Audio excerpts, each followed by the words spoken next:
Our next guest went from Housing Commission to working at McDonald's to owning 10 properties, and he's only 25. Eddie Dilleen has a property portfolio worth about $2 million.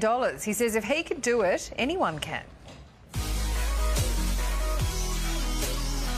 Eddie Dilleen was only a young boy when he decided he wanted off Struggle Street and into property investing. Basically, I was working at McDonald's, saving that first deposit, and I was lucky enough to purchase the first property.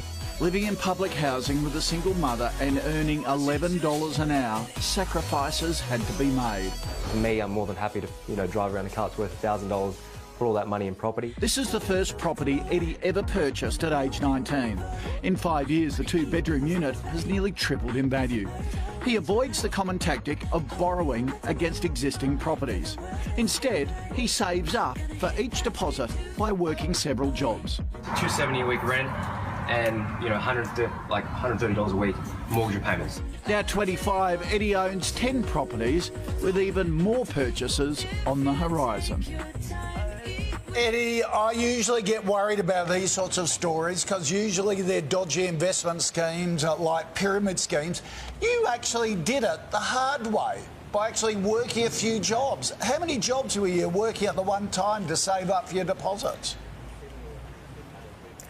Cost you about 3 jobs at one time. So I did that for a fair few months, almost 2 years, to get those deposits saved up and just, try to, better my situation, I guess.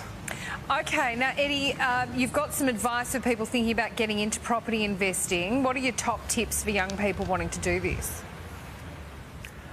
Top tips for young people wanting to do this would definitely be, buy properties that have really high rental returns. So, for example, the property behind me, when I first purchased it, it was renting out for about $220 a week, and I bought it for only $138,000. So it had about an 8% rental yield. So first thing is definitely have a really high rental yield when you're purchasing property. OK. The second thing would, Yep, keep going. Yeah, sorry. The second thing would be purchasing the property, aim to purchase them below market value. So if you can aim to, find a property that's maybe through a distressed seller, a bank repossession, something of that sort, to try to get it a little bit under what it's actually worth. That's where you're actually making money from day one, and puts yourself in a better position to be able to continue building your portfolio and getting to where you want to be. You must be a good budgeter of your personal finances. What did you have to give up? What are the sacrifices, if you like, to build up your deposits?